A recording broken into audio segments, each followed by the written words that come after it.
My name is Aisha Okafor, and I am 54 years old. 20 years ago, I left everything I knew in Lagos, Nigeria, to pursue my dream of becoming a nurse in America. I thought that hard work, dedication, and excellence would be enough to earn respect in my new country. I was wrong. For 15 years, I endured daily humiliation at Metropolitan General Hospital, one of the most prestigious medical centers in Chicago. My colleagues mocked my accent, questioned my intelligence, and treated me like I was inferior simply because of where I came from. They had no idea who my father was. They had no idea that the woman they laughed at every single day was royalty. But the day my father walked through those hospital doors, everything changed. If you've ever been judged because of how you speak or where you're from, then this story is for you. Stay until the end, because what happened when they discovered my father's identity will shock you. The mockery started on my very first day at Metropolitan General. I walked into the nurses' station, excited to begin my career at such a renowned hospital. I had graduated summa cum laude from nursing school and spoke 5 languages fluently. But none of that mattered when I opened my mouth. "Good morning," I said with genuine enthusiasm. "I am Aisha Okafor, and I am very happy to be working with you." The moment I spoke, I noticed the exchange of glances and barely suppressed smiles. One nurse, Sarah with bleached blonde hair, actually giggled.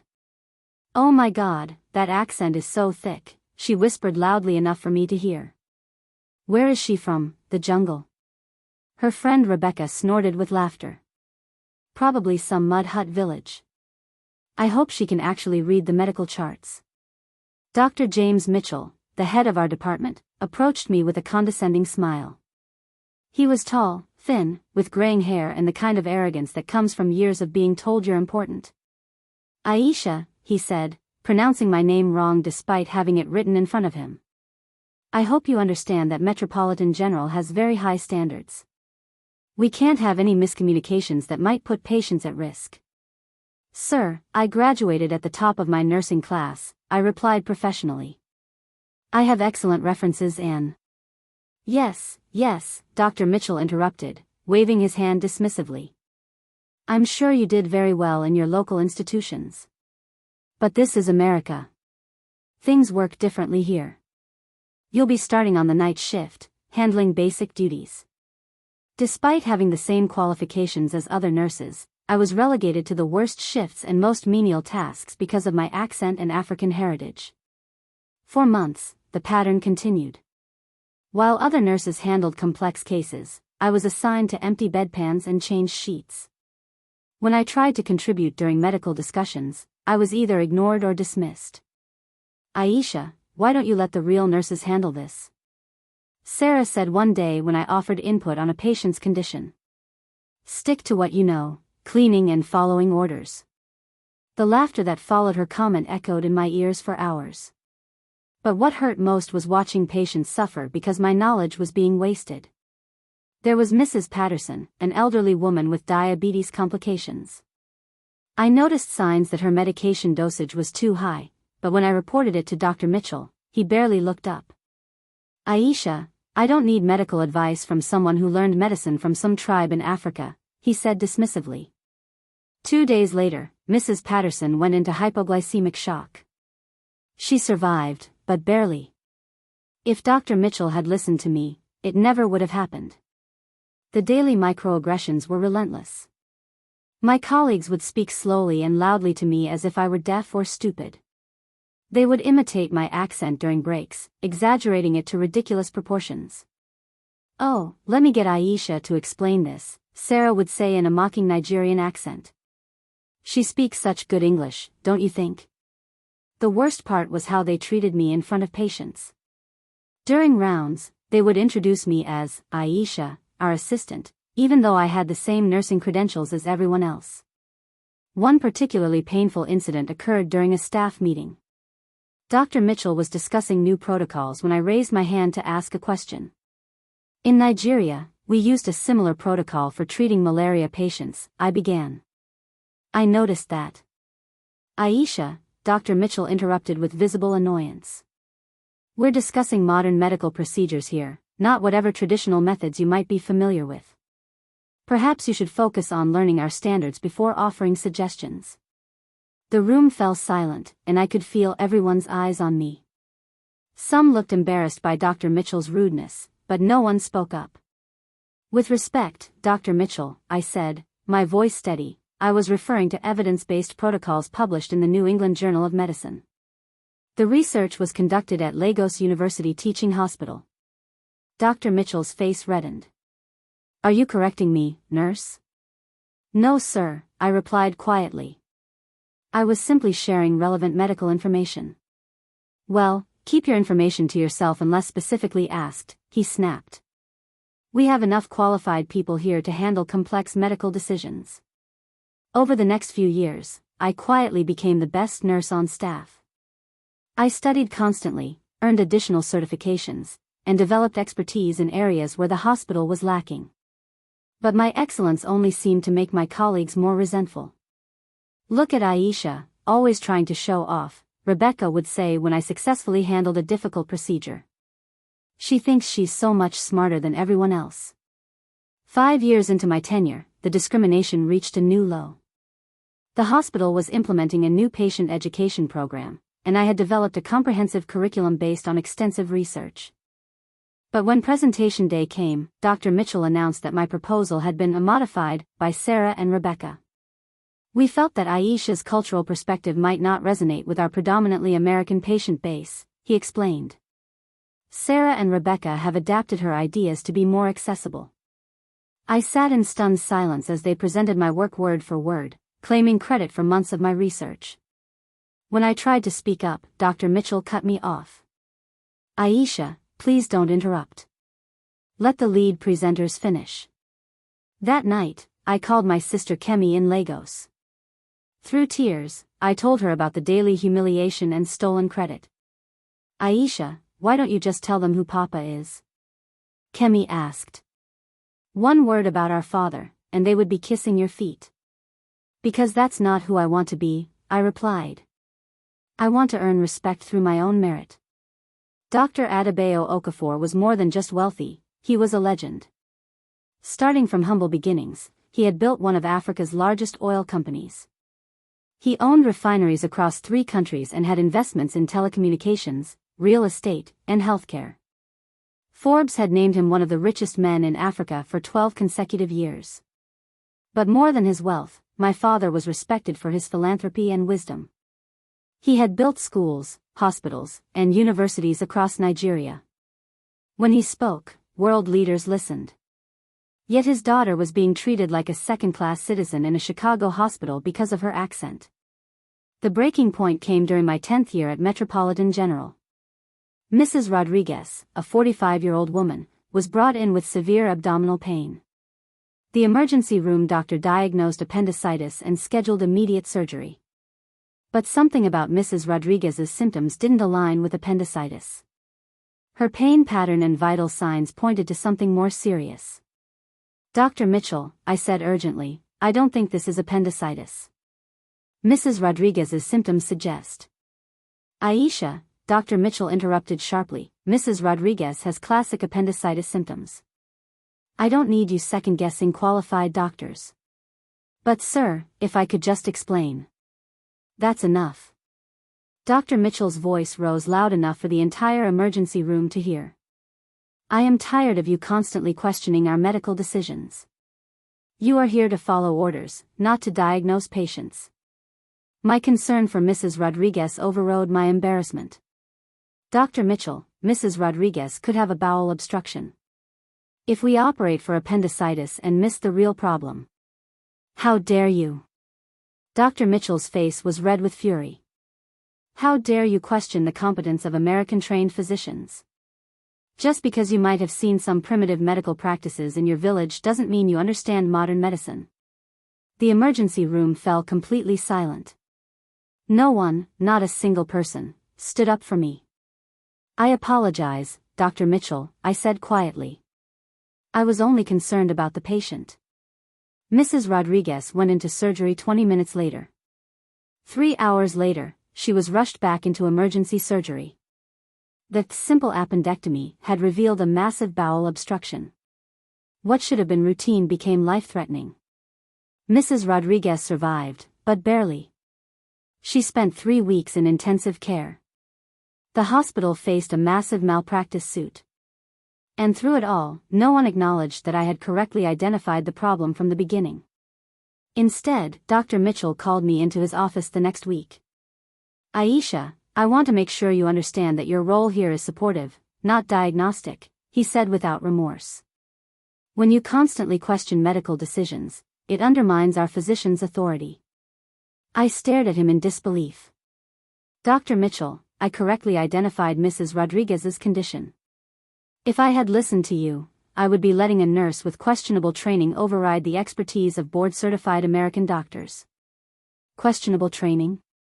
I had credentials from internationally recognized institutions and more practical experience than most doctors in this hospital. "Sir, my training is not questionable." "From some school in Africa," Dr. Mitchell interrupted. "I'm sure it's adequate for local conditions, but American medicine requires different expertise." That was when I realized nothing I said would ever change his mind. In his worldview, I would always be inferior because of where I was born. "I'm assigning you to work exclusively night shifts for the next month," he continued. "Some time away from day operations will help you recalibrate your understanding of your role here." That evening, I sat in my apartment feeling the full weight of a decade's accumulated humiliation. For the first time in years, I thought about calling my father. But I was so lost in these thoughts that I almost missed my phone ringing. "Aisha?" The voice was my brother Emeka, calling from Lagos. "I've been trying to reach you for hours." "Emeka, what's wrong?" "It's Papa," he said, his voice heavy with worry. "He's had a heart attack. A bad one." My world stopped. My father, the strongest man I knew, was fighting for his life. "How bad?" I whispered. "Very bad. The doctors are recommending surgery in America. There's a specialist in Chicago who performs experimental procedures that might save Papa's life." Chicago. My city. Which specialist? Which hospital? Dr. Sarah Chen at Metropolitan General Hospital. Papa's surgery is scheduled for next week. I felt the universe shifting around me. My father was coming to the hospital where his daughter was treated like a second-class citizen. "Emeka, does Papa know I work at Metropolitan General?" Of course he knows. He's very proud that his daughter works at such a prestigious American hospital. I closed my eyes, imagining my father bragging about his daughter, the American nurse, having no idea she spent her days being humiliated. "When does Papa arrive?" "Sunday afternoon. The hospital has been informed they'll be receiving a very important patient." Sunday was 3 days away. 3 days to prepare for the moment when my two worlds would collide. Sunday morning arrived with unprecedented chaos at Metropolitan General. Word had spread that we would be receiving an extremely important patient, described only as one of Africa's most influential business leaders. Dr. Mitchell was in full panic mode, running around demanding perfection from everyone. He had assembled the hospital's top medical team. "This patient represents a tremendous opportunity for our hospital's reputation," he announced during an emergency staff meeting. "He controls billions of dollars in international business and has connections to world leaders." I watched Dr. Mitchell's performance with amusement.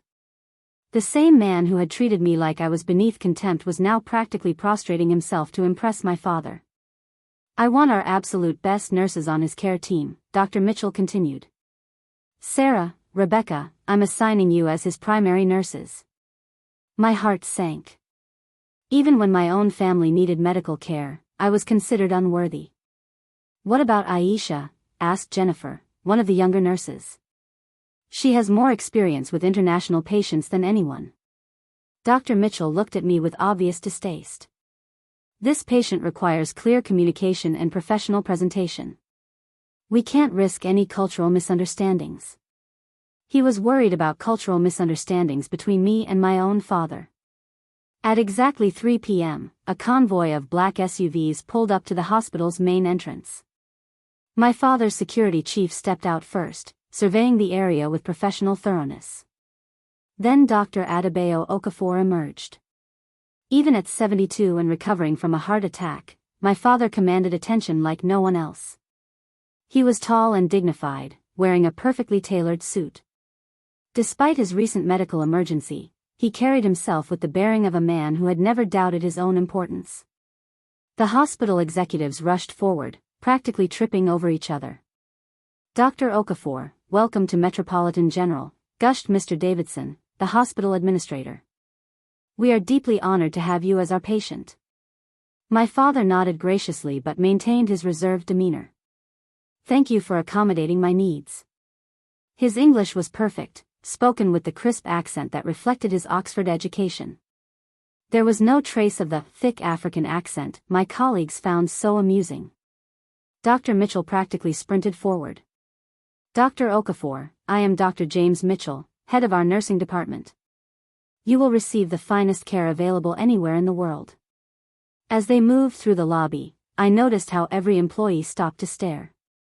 Word had spread that this was no ordinary patient. This was a man whose wealth and influence were almost unimaginable. Sarah and Rebecca were practically vibrating with excitement as they were introduced as my father's primary nurses. "Dr. Okafor, these are our two most experienced nurses," Dr. Mitchell announced proudly. "They will be personally responsible for your care." My father nodded politely, but I could see him studying the people around him with the keen intelligence that had made him legendary in business.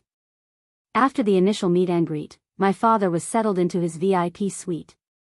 That evening, I visited him in his room, which was like a luxury hotel with accommodations for family members. "Papa," I said softly as I entered, "how are you feeling?" My father's face lit up when he saw me. "Aisha, my dear daughter. It is so good to see you. I have missed you terribly." "I've missed you too, Papa." My brother Emeka looked up from his laptop. "Papa has been bragging about you to everyone, Aisha. He told the doctors in Lagos that his daughter is one of America's finest nurses." I felt guilt, knowing that my father's pride was based on his assumption that I was respected at Metropolitan General. "Papa, there's something I need to tell you about this hospital." "Dr. Okafor?" Dr. Mitchell's voice interrupted as he knocked. "I hope I'm not disturbing you. I wanted to check on your comfort." My father gestured for him to enter. Dr. Mitchell stepped in, his eyes scanning the luxurious space. His gaze briefly passed over me without recognition. After 10 years of working together, I was invisible to him. "I wanted to personally review your surgical plan," Dr. Mitchell continued. "Dr. Chen is one of the world's leading cardiac surgeons." "I am confident in your capabilities," my father replied. "Your nurses, Sarah and Rebecca, are absolutely our best," Dr. Mitchell gushed.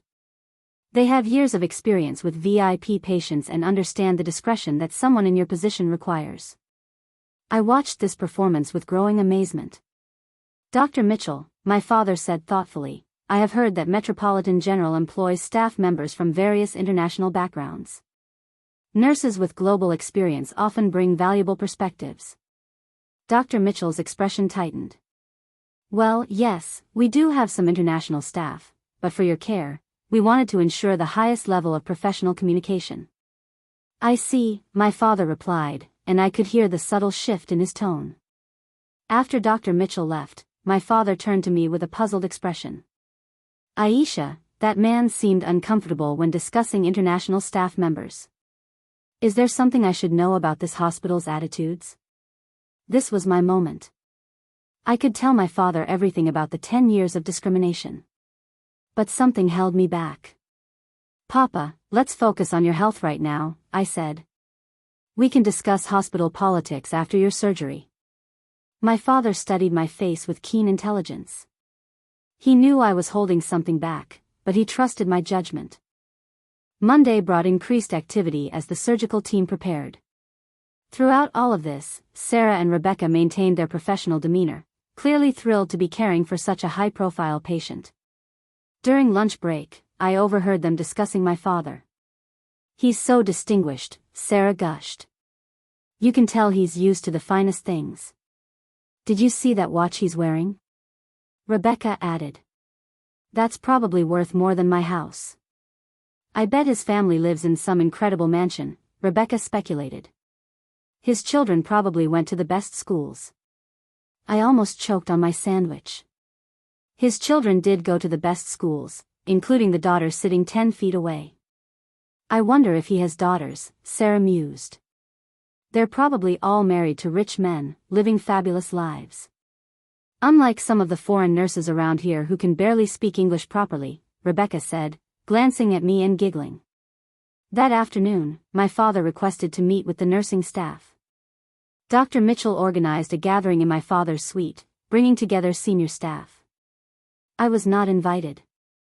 From my position at the nurses' station, I could hear voices from my father's room as introductions were made.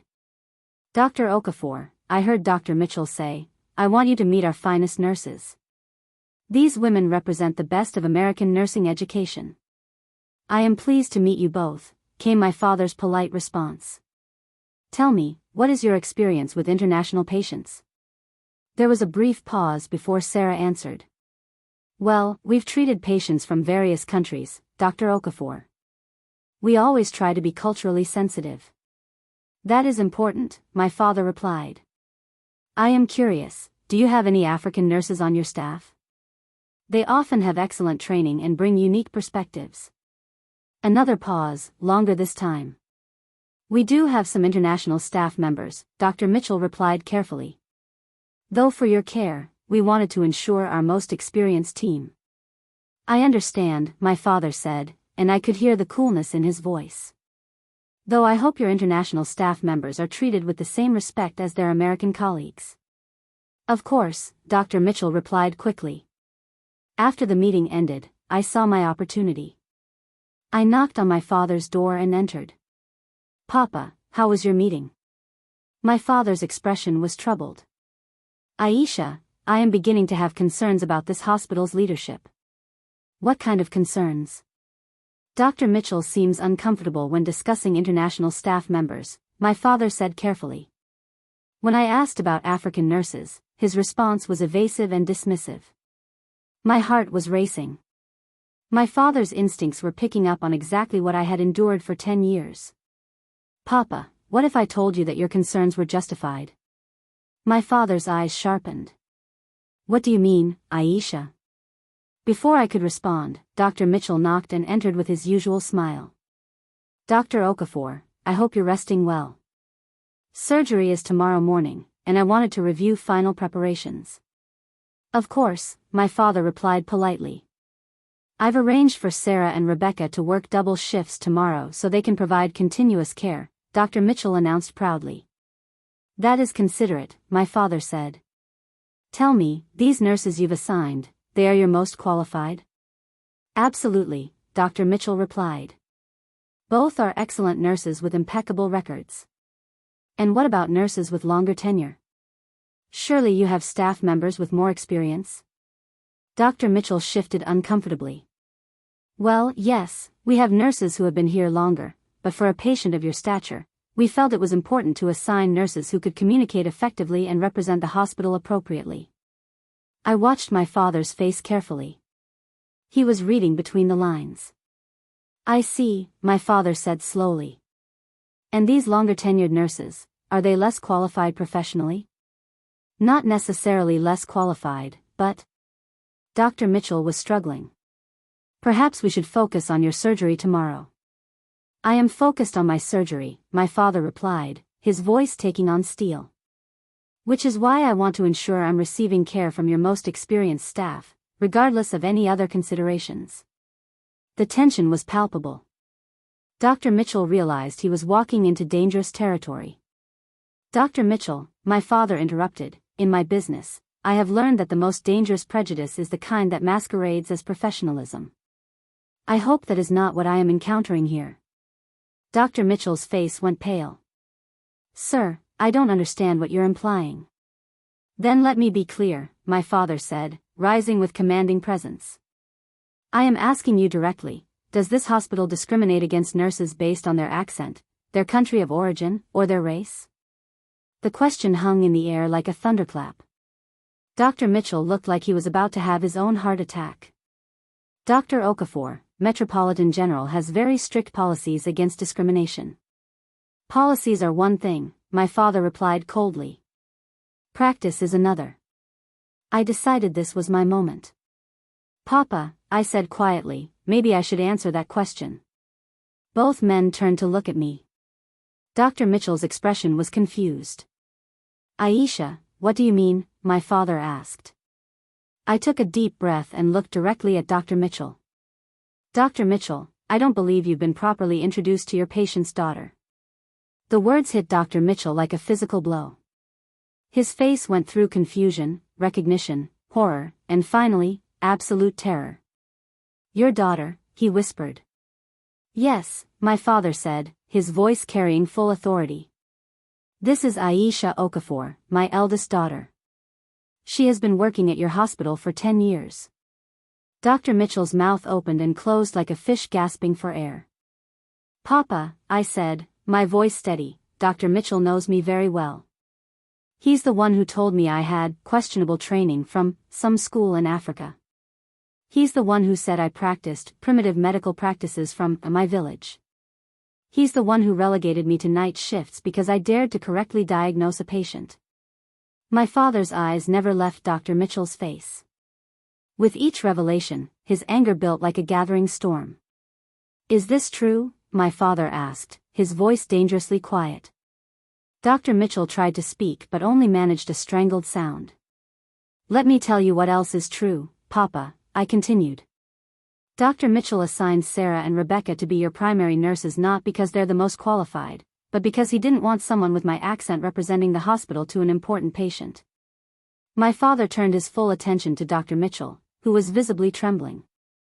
Dr. Mitchell, my father said, each word measured and precise, my daughter graduated summa cum laude from the University of Lagos College of Medicine, one of Africa's most prestigious programs. She speaks 5 languages fluently and has experience treating conditions most American nurses have never encountered. Dr. Mitchell tried to interject, but my father held up his hand. For 10 years, you have treated her like she was beneath contempt because of how she speaks and where she was born. Dr. Okafor, I can explain, Dr. Mitchell stammered. Explain what? Explain how you told my daughter she should be grateful for any job because people like her don't belong in American hospitals? Dr. Mitchell's face had gone completely white. Dr. Mitchell, my father continued, let me help you understand something. You have spent 10 years disrespecting the daughter of Dr. Adebayo Okafor. Do you know who I am? You're one of Africa's most successful businessmen, Dr. Mitchell whispered. I am a man who has donated millions to medical facilities worldwide. I am a man whose recommendations carry weight with hospital boards across 3 continents. I am a man whose displeasure can end careers with a single phone call. Dr. Mitchell was openly sweating. But most importantly, I am a father who has just learned that his beloved daughter has been systematically humiliated by a man not worthy to clean her shoes. Papa, I said gently, there's more. My father's eyebrows rose. Mrs. Rodriguez almost died because Dr. Mitchell refused to listen when I correctly diagnosed bowel obstruction. He said I was offering primitive medical practices from my village. My father stared at Dr. Mitchell with pure fury. You nearly killed a patient because you were too prejudiced to listen to correct medical advice from my daughter? Dr. Mitchell tried to speak, but no words came. Get out, my father's voice exploded with such force that Dr. Mitchell jumped backward. After he left, my father sat heavily in his chair. Aisha, why didn't you tell me? Why did you endure 10 years of this? Because I wanted to succeed on my own merit, Papa. I didn't want people to respect me because of your name. But they never gave you that chance, he said sadly. No, they never did. Then we will change the environment, my father said with finality. 20 minutes later, the hospital's senior leadership filed into my father's room like condemned prisoners. Administrator Davidson, Chief of Staff Dr. Chin, Head of HR Patricia Williams, and department heads crowded into the space, all looking nervous. My father waited until everyone was assembled. Ladies and gentlemen, I have asked you here to discuss a very serious matter regarding one of your employees. Administrator Davidson stepped forward nervously. Dr. Okafor, if there's been any problem. The problem is not with my care, my father interrupted. The problem is with how this hospital has treated my daughter for the past 10 years. You could have heard a pin drop. Your daughter? Dr. Williams asked. Yes. Aisha Okafor, one of your nurses. Recognition dawned on their faces one by one. Aisha has worked here for 10 years, my father continued. She has an exemplary record and consistently demonstrated superior medical knowledge. Administrator Davidson was scrambling to understand. Dr. Okafor, Aisha is indeed a valued member. Is she? My father's voice cut through the lie. Then why has she been systematically discriminated against? Why relegated to night shifts as punishment for providing correct medical diagnoses? The room was silent. Let me tell you what I have learned, my father continued. She has been mocked for her accent. She has been told her medical training was questionable because it came from Africa. She has been accused of practicing primitive medicine. Dr. Chen spoke up. Dr. Okafor, if these allegations are true, they represent serious violations of our policies. They are not allegations. They are facts. And the person primarily responsible is Dr. Mitchell. All eyes turned to Dr. Mitchell, who looked like he wanted to disappear. Here is what is going to happen, my father announced with authority. Dr. Mitchell will be immediately terminated. My daughter will be promoted to head of International Patient Services with appropriate salary and benefits. Administrator Davidson looked like he was having trouble breathing. Dr. Okafor, while we want to address concerns. These are not requests, my father said coldly. These are requirements.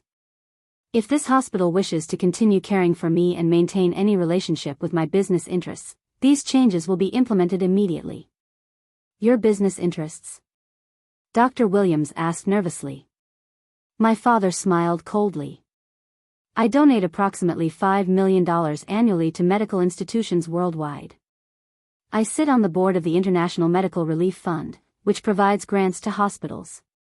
Metropolitan General has received 2 such grants totaling $1.2 million. The implications hung in the air. Furthermore, I have business relationships with medical equipment manufacturers and healthcare systems across 3 continents. My recommendations regarding institutional partnerships are highly valued. Administrator Davidson was visibly pale. Dr. Okafor, we take these matters seriously. Do you? Because you have allowed systematic discrimination for 10 years without action. We weren't aware. You weren't aware because you didn't want to be aware. Dr. Okafor, Dr. Chen interjected carefully, I have always had the highest respect for international medical professionals. My father nodded slightly. Then you will have no problem with my daughter serving as consultant on international cases. Of course not. If Aisha has the expertise you describe, we would welcome her input. Finally, my father said, I want a formal written apology from this hospital, acknowledging the discrimination and committing to policy changes. This apology will be posted in all employee areas. Administrator Davidson looked like he was choking. A written apology could have legal implications. It could also prevent a very public lawsuit that would expose this hospital's discriminatory practices. I imagine that would be far more damaging than a simple apology. Davidson finally spoke. Dr. Okafor, we will implement the changes you've requested. All of them? All of them. My father nodded. Excellent. I expect Dr. Mitchell escorted from the premises within the hour. I expect my daughter's promotion announced by week's end. And I expect the written apology completed within 1 month. It will be done.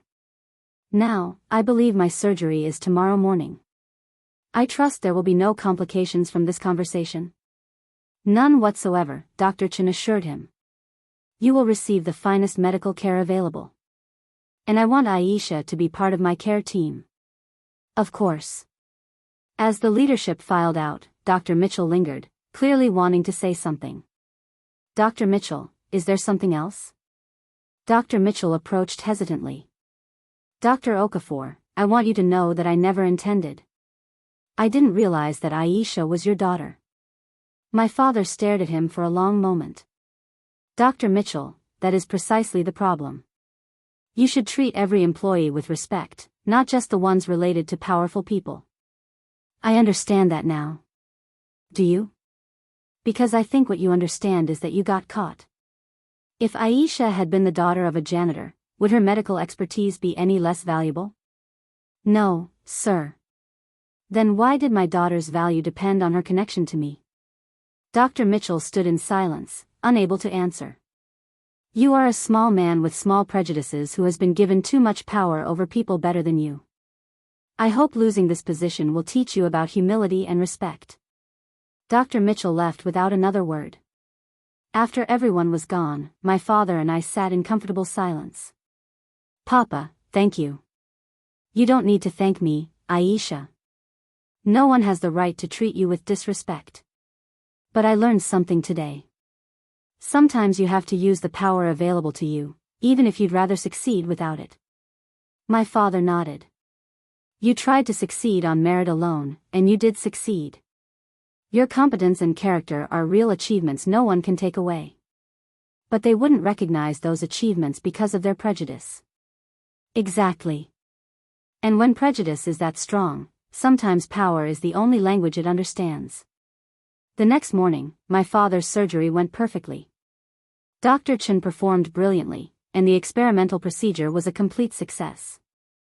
As I helped care for my father during his recovery, wearing my new badge identifying me as head of International Patient Services, I noticed the changed attitudes of my former colleagues. Sarah and Rebecca, who had mocked my accent for years, now spoke to me with nervous respect. But the change that mattered most was in myself. For 10 years, I had accepted disrespect, always hoping excellence would eventually win recognition. Now I understood that excellence without power is often invisible to those who don't want to see it. Today, I still work at Metropolitan General Hospital, but as head of International Patient Services. My accent, once considered a liability, is now valued as an asset. My international experience, once dismissed as irrelevant, is now sought after. Every day, when I walk through those hospital corridors wearing my badge of authority, I remember the lesson my father taught me: never judge someone by their appearance, accent, or apparent position. You never know when the person you're disrespecting might be the daughter of the most powerful man you'll ever meet. You never know when that quiet woman with the thick African accent might have the power to change your entire world. So remember my story when you encounter someone different than you. Choose respect over prejudice, understanding over ignorance, and dignity over discrimination. Because sometimes the person you're laughing at today might be signing your termination papers tomorrow.